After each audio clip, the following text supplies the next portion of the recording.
बिहार की राजनीति में एक नाम ऐसा है जो हार के बाद भी चर्चा में है। वजह साफ है, ये नाम हार को अंत नहीं मानता बल्कि उसे सीख मानता है। आज हम बात कर रहे हैं प्रशांत किशोर की और उनके राजनीतिक प्रयोग जनसुराज की। बिहार विधानसभा चुनाव में जनसुराज को वो सफलता नहीं मिली जिसकी उम्मीद की जा रही थी।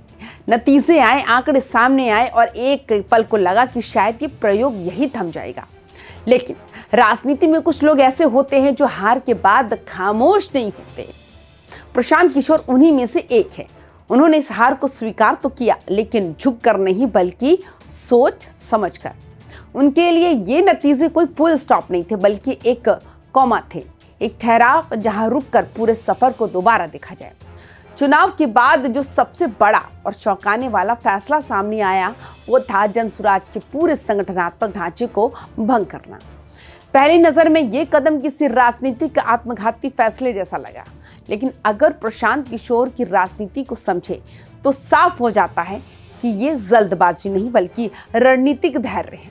बिहार में फिलहाल कोई बड़ा चुनाव सिर पर नहीं है। ऐसे में तात्कालिक फायदे की बजाय समय लेकर मजबूत नींव तैयार करने का फैसला लिया गया।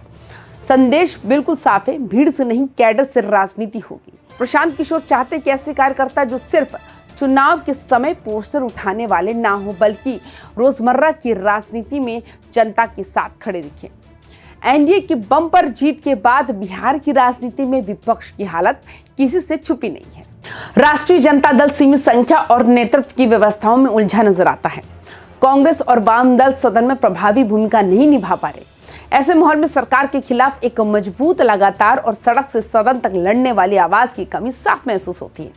यही वो खाली जगह है जिस पर प्रशांत किशोर की नजर है। जनसुराज खुद को इसी स्पेस में स्थापित करना चाहता है। जब विधानसभा में कोई प्रतिनिधि नहीं होता तब राजनीति का असली मैदान सड़क बन जाता है। जनसुराज के सामने अब सबसे बड़ी चुनौती यही है कि वो खुद को सिर्फ एक वैकल्पिक विचार नहीं बल्कि आम आदमी की आवाज के रूप में साबित कर सके।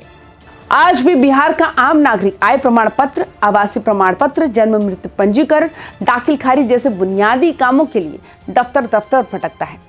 यही वो मुद्दे हैं जो सीधे जनता के दिल से जुड़े हैं। जनसुराज आने वाले दिनों में इन्हीं सवालों को लेकर सरकार को घेरने की रणनीति पर काम कर रहा है। पुनर्गठन की शुरुआत कहां से होगी, इस पर प्रशांत किशोर ने खुद साफ किया कि सबसे पहला फोकस युवाओं के विंग पर है। चुनाव नतीजों के बाद जनसुराज ने हजारों कार्यकर्ताओं से फोन पर बात की। सवाल सीधा था, नतीजे खराब आए, आगे क्या करना है? और जवाब भी उतना ही साफ था। 95% से ज्यादा लोग यही बोले, हमें यही करना है, बस हमारी भूमिका क्लियर होनी चाहिए। ये जवाब दिखाता है कि विचार से लोग अभी भी जुड़े हैं। हतोत्साह जरूर हुआ लेकिन विश्वास खत्म नहीं हुआ। आने वाले समय में जनसुराज का अगला बड़ा राजनीतिक लक्ष्य बिहार विधान परिषद यानी एमएलसी चुनाव माना जा रहा है। स्नातक और शिक्षक निर्वाचन क्षेत्रों की कई सीटें खाली होने वाली हैं। 2026 में होने वाले इन चुनावों के लिए मतदाता सूची दिसंबर 2025 तक के लिए फाइनल हो चुकी है। ये चुनाव जनसुराज के लिए नई संगठनात्मक संरचना की पहली असली परीक्षा हो सकती है। कुल मिलाकर प्रशांत किशोर ने साफ कर दिया कि वो हार के बाद चुप बैठने वालों में से नहीं है। उन्होंने पीछे हटने के बजाय खुद को नए सिरे से तैयार करने का रास्ता चुना है। मजबूत कैडर, जमीनी मुद्दे और एक वैकल्पिक राजनीति मंच के जरिए जनसुराज बिहार की राजनीति में अपनी प्रासंगिकता बनाए रखने की कोशिश कर रहे हैं। प्रशांत किशोर के 2026 में थोड़े बदले हुए तेवर बिहार की सियासत को किस दिशा में ले जाएंगे ये तो वक्त बताएगा, लेकिन इतना तय है कि राजनीति में असली लड़ाई जो है वही जीतता है जो हार से डरता नहीं बल्कि उसे हथियार बना लेता है। और शायद प्रशांत किशोर इसी लड़ाई की अगली तैयारी में जुट चुके हैं।